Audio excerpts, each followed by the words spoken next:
Hello guys, welcome to my channel. Can I see you here today? This is crucially simple and just as important. Do you find yourself in a situation where you want to say something in English, but say nothing? Maybe the words are in your mind, but they won't come out. You're tongue-tied. Before you know where you are, the chance is gone. Does that sound familiar? Don't worry, you're not alone. A lot of people learning English feel the same way. It happens to beginners as much as to people who've been studying for years. But there's something else I want to tell you. You're not locked. You're not broken. You are still learning, and what is more, speaking English really can become simpler. It can become more comfortable. You only need the correct method, correct support, and a little practice every day. Besides, what if I told you that your speaking style would begin to seem more confident and relaxed? What if your English speaking life would become both smooth and happy? Why, of course it can be so. And in this video today, we are going to learn how. So, as we're sure we caught you at the end of our lecture, let me remind everyone that this videotape is full of good, practical tips. Tips that really will help to change how you feel about speaking English. Whether you are a complete beginner or somebody who's been stuck for a while, this video will guide you with kindness and simple techniques that work. So, are you ready? Then let's begin. Chapter 1. What it really means to speak comfortably. Let's begin with a question. What does speaking comfortably mean in English? Many learners think that it means speaking perfectly. No mistakes in grammar, no ugly words, speaking fast, sounding like a native speaker. But listen carefully. This is not what we mean by comfortable speaking.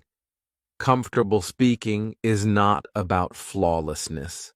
It is about speaking at ease, calm, and relaxed, feeling like yourself when you speak. It is about being able to express your ideas, even if they are very simple. It is about smiling and breathing and enjoying the moment, even if you make a mistake. Here's an example. Think of two people. The first person speaks quickly, uses big words, and feels very nervous inside. His hands are shaking, and his voice sounds as if it might break at any moment. He is afraid of making a mistake in everything he says. The second person speaks slowly. He uses simple words. He smiles and appears very relaxed. He takes his time over everything. He enjoys talking. Now I ask you, which person looks more comfortable? Obviously the second one, right? That is the goal. That is what we are aiming for. Comfortable speaking begins with the small things. It begins with changing one's way of thinking. A lot of English learners have thoughts like, I must speak correctly, I've got to be perfect, and what if I use the wrong word? But these thoughts bring pressure. And when you feel pressure, your mouth won't open, your head goes blank, you stop breathing. But what if one could change the way he thinks? What if one were to say to himself, it's okay to make a mistake. I just want to give expression to my thoughts, and I am learning and trying my best. You can tell the difference, can't you? The first way feels very heavy and frightening, the second way very light and gentle, and when you are at ease, speaking becomes easier. Today, I want to share a story with you. A student once said, I'm afraid to speak because I don't know many words. But I told her, that's fine. You should use the words that you do know. For example, instead of saying, "I'm feeling very tired," just say, "I'm dog-tired." The meaning is the same in both sentences. The simple version is simpler and works. You don't have to use fancy words in order to speak well. As long as you communicate your ideas clearly, it doesn't matter what form they come in. But comfortable speech is something further. It is connection. This is not merely the subject of impressing others. It's communicative. Do you need to use perfect grammar when you chat with a friend? You needn't, no. Just share what you think and feel. For all you know, it's the same with English. When you concentrate on connections, not perfection, then you feel more free to tell others. About overcoming nervousness and speaking more naturally, this passage suggests some simple things you can take. Without any preliminaries, speak slowly. Many learners seem to think that you need to talk fast in order to sound fluent. But talking in this way will instead make you more nervous. Say it slowly, and you have longer to think it over. Not only do you feel more affected, but other people understand what you're talking about. Use your body second. Smile, wave your arms, shake your head. Among other reasons for doing so is that it feels natural to act in this way and gives one a sense of strength as well. When you cannot pick up words and gestures taking on a meaning all their own, when you smile, you sound warmer and more appealing. When you move your hands, you feel part of what's happening. You should try it. This really works. Third, breathe correctly. When you're nervous, take a deep breath in and out slowly and quietly. You will find that this can help settle both your thoughts and body down. To be calm means speaking comfortably. Therefore, let's repeat what we have learned here. Speaking comfortably. It means physical ease and using the easiest words. It means the focus is on making connections, not pronouncing everything.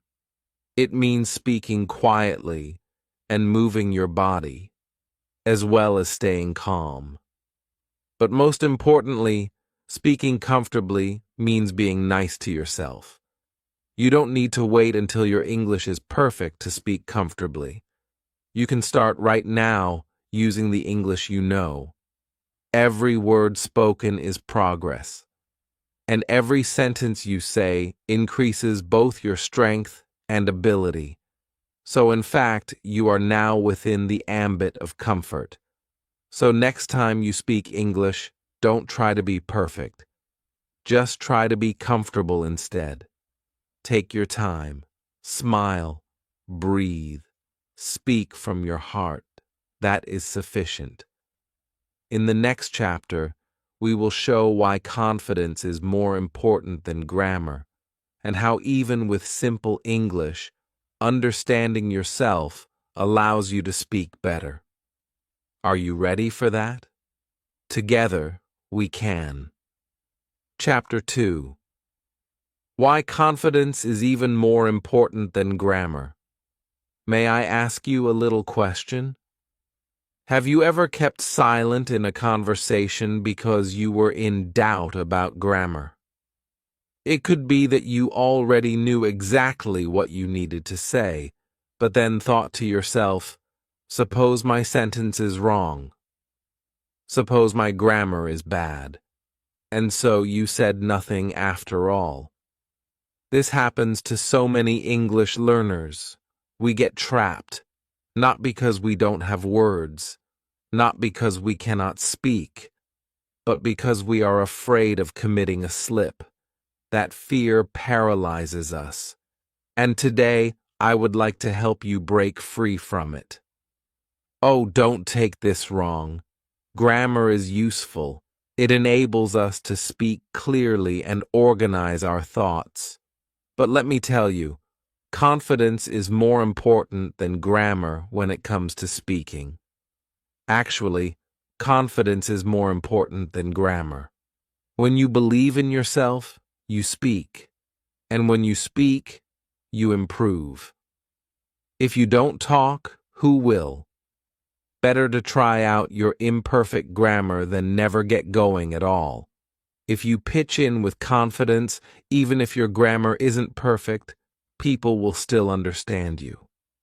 Just suppose you are at a party and see someone who is learning your language but does not yet have everything correct.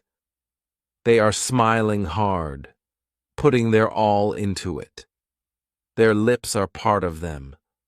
Their grammar may not be perfect, but would you be angry with this person or amazed? Nearly always amazed. Why? How come? Because communication is not perfect. It's about connection. Actually, many English people habitually make bad grammar errors too. They say things like this: he doesn't know, and I saw it yesterday. Is that good grammar? Number. But you know what? People still understand them, and so off they go, still talking. For that reason, confidence is of the greatest importance. It lets you speak, even if your grammar is not completely correct. And that is the aim: to speak, to link up, to get across your meaning. A little story. Once I had a student named Amir. He knew a lot of grammar. He studied grammar books and grammar rules every day. But when it came time to talk, he balked. It was the little words he agonized over. Is this present perfect? Is it a or the? What he said was right, but his voice was so low you could hardly hear him. Then I had another student, Rosa. She didn't know much grammar at all, but she laughed and talked with explosive exuberance. She used simple words such as, I go store yesterday, and my friend she happy.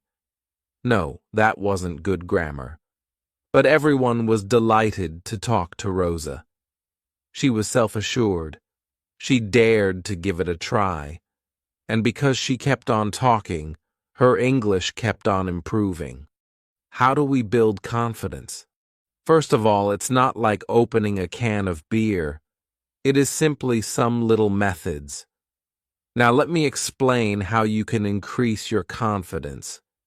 Is it the first thing to cheer yourself on? Be nice to yourself. When you are trying to speak, say, nice one. Even if the sentence is not perfect, it still means that you are taking a brave step. You are performing an act of learning, which should make you feel proud. The second thing is to enjoy your small victories. Perhaps today you spoke one sentence, and tomorrow maybe two. Maybe also you have ordered some food in English or said hello to a stranger.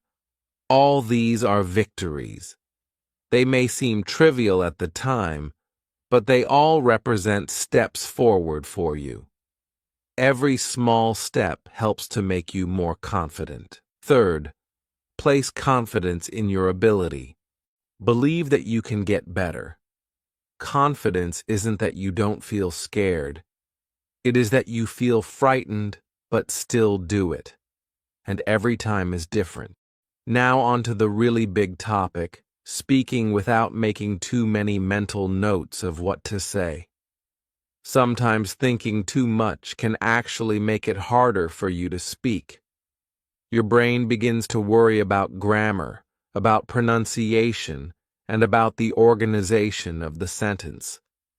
And before you know it, it says nothing at all. But speaking freely, without overthinking things, You begin to speak more naturally. You focus on the message, not the grammar. That's authentic conversation for real. Think about children learning to speak. They don't read grammar books about it. They simply speak. They mimic others. They play. They attempt. And guess what? They learn. You can do the same. Try saying something even if it's not ideal. Try saying things like, I want, or I go to, and voila, you have a complete sentence. Don't hold yourself back. Don't constantly look for the ideal sentence. Speak from the here and now. It's okay to pause. It's okay to make mistakes. Just keep talking. And a lot of the time, simple English is the best. People don't want long, complicated sentences. They just want to know what you think, how you feel, and what you want to say. So your new way of thinking is, I don't need to be perfect. I only need to be brave. Remember that every day. Next, we'll look at how to create a safe and supportive space to practice speaking as we move into the next chapter. A place where you can try, feel free to speak, and grow little by little.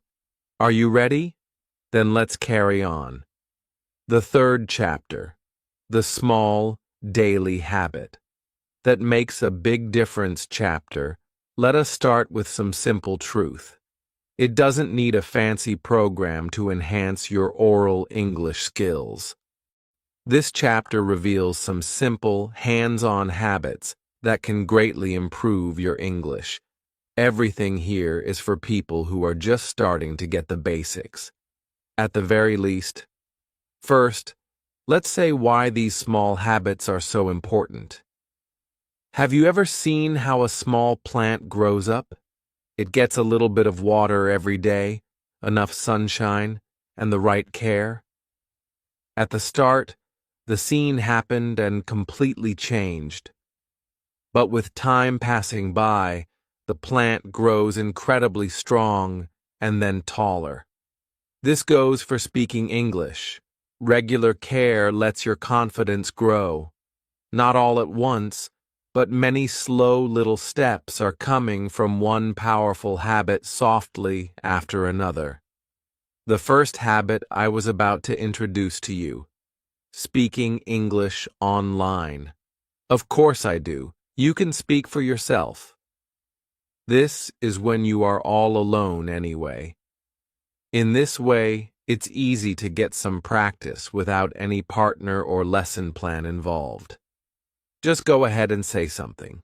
Everything is fine so long as no one is there listening. Everything you say will be forgiven. Granted, for example, in the morning you can say, I'm brushing my teeth now, or I feel sleepy today, or even, it's time for me to go to work. These small English phrases said every day, little by little, will help gain practice keeping up with it. And the good thing is that you're all using actual life experiences apart from any teaching material. So here's the second habit. Talk about your actions. This one is enjoyable and useful. All day long as you're doing things in English, say them aloud. If you make yourself lunch, say to yourself, for example, now I'm cutting the carrots. On second thought, I'll let them cook. What do we have here? Dirty dishes. Who's going to wash them now? You don't need much in the way of long or sophisticated sentences. Quick descriptions suffice. The more of this you do, the greater fluency you will gradually develop. The fifth piece of advice is one of the most effective methods yet. Play short English videos over and over. Choose a short English video or piece from YouTube as spoken English or as a podcast, or even from here. Find something that uses few words and talks clearly. Don't overthink the rest. it usually comes off badly. Let it play once, then rewind and pause after every sentence and copy alongside the voice, the sound, and the feeling. This is called shadowing, and it gives you plenty of practice in pronunciation, rhythm, and strength of mind. You don't have to understand the meaning of every single word. Just repeat. The longer you do this, the more your mouth and brain become accustomed to saying things in English. Another little habit is this. If you feel it, say it in English, just once a day. Once a day, just stop and ask yourself, what do I feel right now? Then answer as best you can in English. I feel happy. I feel tired. I feel a mixture of nervousness and excitement. These are real, honest sentences. They are short, simple, and very personal. This sort of language is more about taking you forward, whether it makes headway with other people or not. Here is one of my favorite ideas. Start an English-speaking journal. Well, more importantly, not a diary. It's a talking journal. Here's what you do. Once a day, speak aloud for 2 minutes about your day. Like, what is today about? Class method. You are using your mouth, not a pen. You could say, today was a good day. I went to the store. I bought fruit. I saw my friend and we got to catch up. I was happy all day. But saying it is your choice and yours alone. You can do it with only yourself, or while in a room of people, or walking outside. Just set a stopwatch for 2 minutes and start talking. And if you do this every day, you'll be amazed at how quickly it gets easier. This is the reason why these small habits are so important. It creates a pattern. From repeating something every day, you begin to feel that your mouth is moving faster. It just gets easier to find the words and say them. As you go on doing this day by day, eventually, you start to find it all easier and easier. That's the magic of daily habits. The best part? I know. These habits are not something to be afraid of. You don't have to go to a classroom. You don't have to speak to strangers. You are simply practicing with yourself in a safe and quiet way. I would like to add 2 things. You do not need perfect grammar to start. You can speak slowly and still be correct. You only need to begin speaking, even if in some small way. Doing any of these things is progress. 1 sentence a day, or even just writing 2 or 3 minutes in your diary every morning. Any repetition of a video line is progress as well, all of which makes up small improvements in the end. Now here is your challenge for today. Pick one of these tiny habits and try it once after you finish this video. Only once. Speak 1 simple English sentence to yourself aloud. You'll feel a tiny bit of confidence. And if you do that tomorrow, the day after that little spark will blossom into something spectacular to view. In the next chapter, we'll talk about how to create a safe and friendly environment where you feel supported when speaking. Because yes, feeling safe is a big part of feeling confident. Are you ready to keep going? Let's do it. Chapter 4. Establishing a safe environment for practices. This term, a milder question, is open. Have you ever wanted to speak English, but something inside tells you this is too great an opportunity for you? No. What if I were wrong? Maybe your heart began beating quickly and powerfully. Maybe your hands felt cold. Maybe you were afraid someone would laugh or look at you strangely. If you have felt this way, you are not alone. Many learners of English feel nervous when speaking.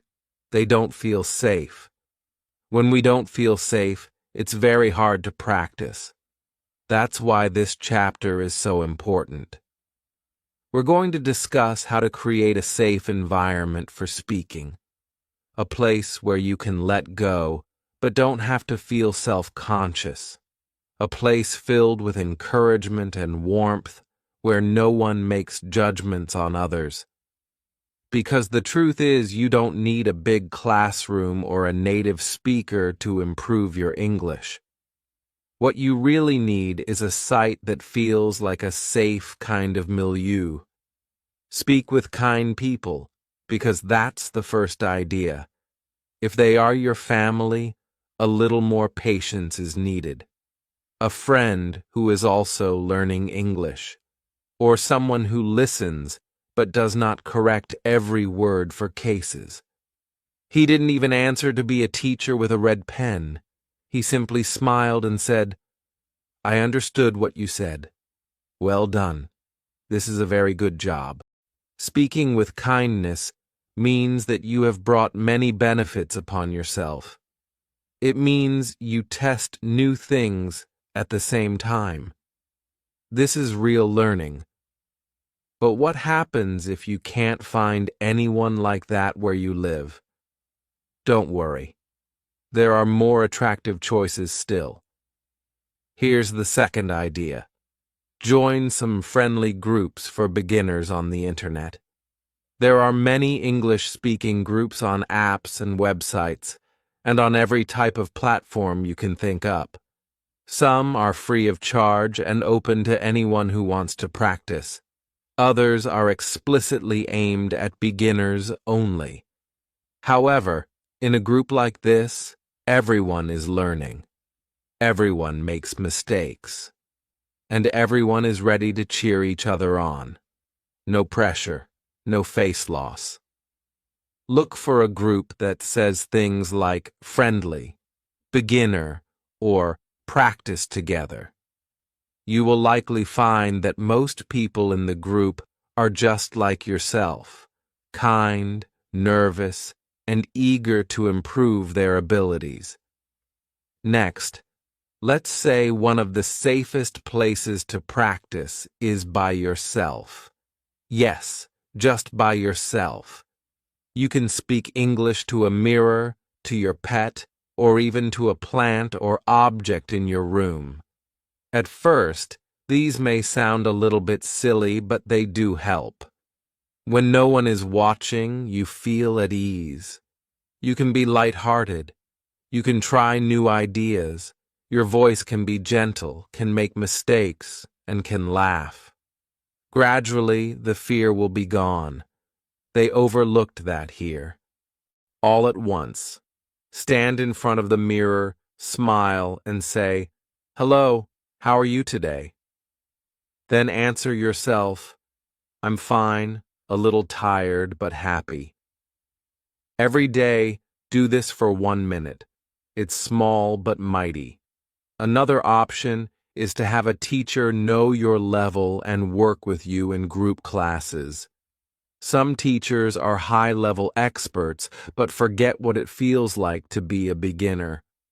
Others remember the fierce grace and need for gentle encouragement, precisely where fear still remains.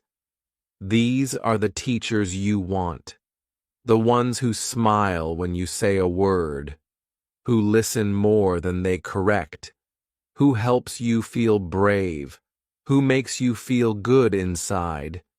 If you find a teacher like that, cling on. These people can help you to grow in safety as well as fun. Finally, let us talk about one thing that is also essential. You can establish your own places for contact in the home. Here's how. The place that you like to relax in, every day you must journey there. Make it your English corner. Notebooks, noises of joy and happiness, and all manner of small items that can make the heart feel at ease. A soft light is perfect.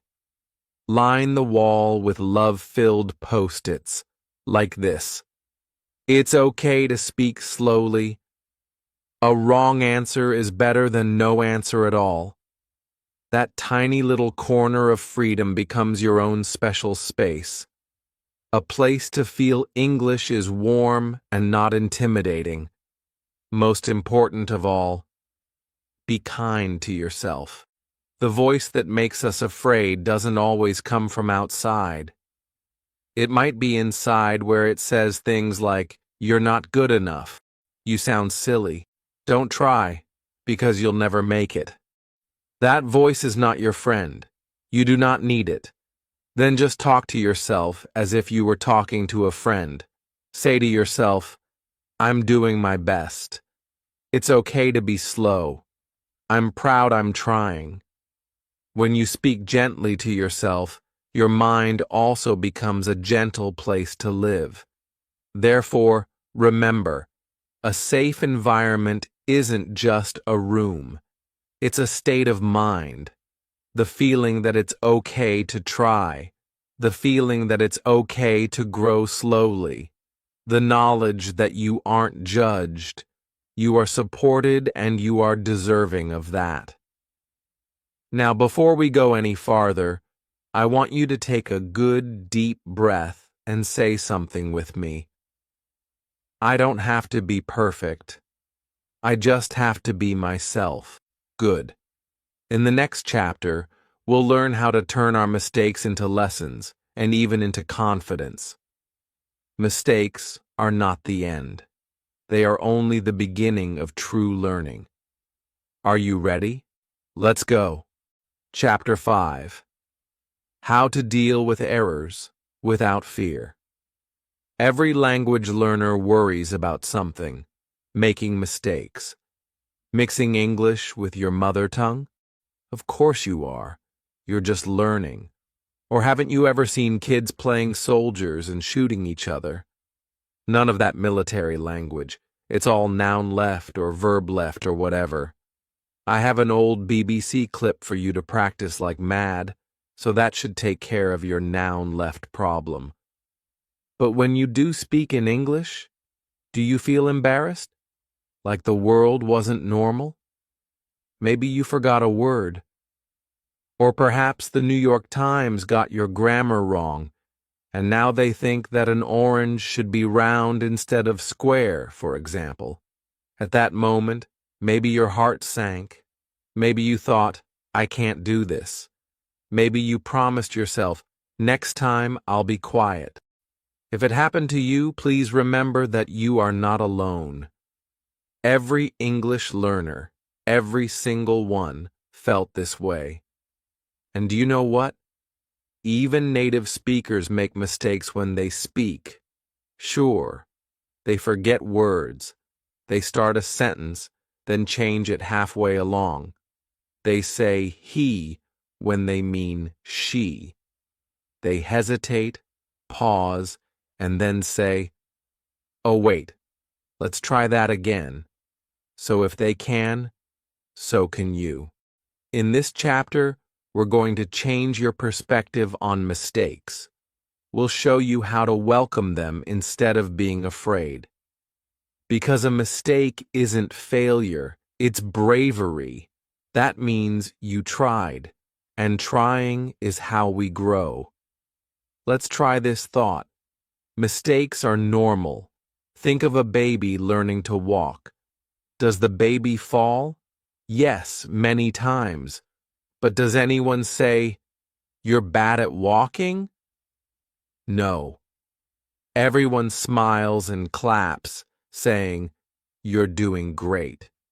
This is what you are doing with your English. And it's just like learning to walk. So when you make a mistake, don't say almost you settle. Say, look at me learning. Here's the simple truth. If you're not making any mistakes, then you're not learning fast enough. Real learning comes from practice. Practice is always a bit troubled. with one or two things going wrong. It's the only way to learn. Well, let's now present how to handle a mistake when it happens. Imagine, for example, that you are talking and suddenly you use the wrong word, or your phrases don't seem right, or else you stop because it's just procedures to finish a sentence. Take a deep breath, smile, and choose one of these friendly expressions. Let me try again. Whoops, I meant to say, sorry, I can't think of the word. If I wanted to say, not that, but this. These expressions are like small tools. They help keep you calm and going. They let the listener know you are thinking, and most people are happy to do that. Certainly, employing these expressions shows strength, all the opposite of what many people would have you believe. Indeed, they tell the other person that you care. With the courage to finish things right and come out in front, there should be no confusion at all. Again, let's move on to talking about your feelings. Because sometimes the worst thing about making mistakes isn't the mistakes themselves, but how they make you feel. You may feel ashamed, you may feel inferior, you may want to escape. But let's change that. The next time you make a mistake, I want you to say to yourself, that's okay. It's a chance for me to learn more. And better still, try this. Good job, me. Every day I'm making progress. Stronger, stronger. This may sound funny, but believe me, it works. Your brain listens to your own inner voice. So be good to yourself. Be kind. Be proud of your own efforts. And always remember that other people aren't thinking as much about your mistakes as you think they are.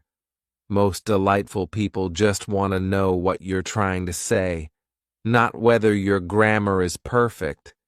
They are trying to understand you, like many others. So keep going. You want to become more fluent? The most confident English speakers are not necessarily the ones with perfect English. They carry on even when making mistakes and laugh at themselves. It is a way that anyone can learn to be. Try this simple exercise. Take a recent mistake you made in spoken English instead of feeling sorry about it. Record it in your notebook. Then jot down what you can learn from it. Here's one example. I said, he go, instead of, he goes. Now I know that in the present tense, there's an S. The word for comfortable just slipped my mind, but I used my hands to show it. And she got the idea anyway. Can you see? Any mistake can be a teacher. So, from now on, let's institute a new rule. Mistakes equals progress. Say that with me. Mistakes mean I'm learning. Mistakes mean I'm growing. Mistakes mean I'm brave. Beautiful. In our next and final chapter, we'll talk about how to keep going, even when progress feels slow. You've come so far already. Let's learn how to keep that energy and motivation alive. One little step at a time. You're doing great. Let's go on. Chapter 6. Change every conversation into confidence. Here we are, the last chapter. I am very proud of you for coming this far. In speaking English, you have learned a great deal about how to feel comfortable. Now I will show a method where you could take all of that knowledge and make it real confidence by turning each conversation into growth. You see, each time you speak English, that is a victory. It doesn't matter if it's just one word, one sentence, or a short hello. Each little conversation means you're moving forward and closer to the day when your journey will be done. Let me ask you a question. Have you ever smiled after saying hello to someone? Maybe to a store worker or a neighbor, or asked for the time in English? These little moments are even more significant than they appear. Every time you speak, you improve your skills, build your courage, and prove that you can do it. Powerful, even if your sentence is short or simple. Maybe you say, "Good morning," or "Thank you." Maybe you ask, "Can you help me?" These little phrases open the door to real conversations. They tell us that speaking English is not just possible, but also entertaining and profitable. So here's a secret. Start small. Don't wait for a long, perfect conversation. Just start with the easy moments. Say hello to someone. Ask a simple question. Practice ordering your coffee in English. These small chats build your confidence one piece at a time. And here's something important. Celebrate these moments. Yes, celebrate yourself. After a conversation, give yourself a little clap or a smile in the mirror.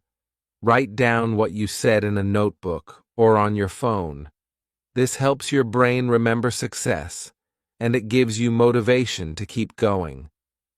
Gain your confidence slowly over many tiny wins, rather than through one big, perfect moment. Let me give you an example. Imagine you're at a market. You see a fruit you would like to buy. You say, "How much is this?" The seller answers, and you thank him. Maybe you don't understand everything, but you try. That is a pure, golden moment. You have spoken English. You have connected with another person. You have had the courage to do it. And next time, it will be easier. Spent. Ultimately, these small conversations grow into great affairs. Instant silence. Your words come faster. You won't feel so great a tension. Speaking English will be a part of your daily life. That's the aim. One can learn to do it anywhere, be it at home, at the computer, in the park, or through the internet. Everywhere you go, there's a chance to speak and listen in English. I'd like to ask something of you as well. I want you to take a simple oath. Today you will say one thing in English. It might be hello, thank you, or just any short sentence that makes you comfortable. One thing can only be that one sentence, and if you do it, then remember to feel proud. It's a victory, for that sentence alone is proof that you are growing, learning, and becoming more confident. You are not alone on this voyage. We are all learning together, and every time you speak, you motivate others who are still learning. So many, my friends. Thank you for sticking with me through to the end of this video. I hope this has prepared you to speak English with more and more enthusiasm. Remember that skill comes with habit, practice, patience, and practice. If you found today's video helpful, please don't forget to subscribe and like my channel. Share with us your accomplishments in English speech down in the comments. The stories of your successes are what'll excite me. Your backing helps me make more just like this one, full of pointers and fun. Keep on talking. Keep on smiling. Keep on growing. I'll bet you $1,000,000 that you are a rock in my next video. If you've made it to the end, give yourself a big smile. You've just taken a powerful step toward speaking English with more comfort and joy. I hope you feel more confident, relaxed, and ready to practice speaking every day. And remember, big changes usually come by small steps. If you found this video helpful, please like, subscribe to the channel, and post in the comments your thoughts. What small step to speak will you take today? Your journey is special, and I am here with you all the way. Until next time, keep on smiling and keep on speaking.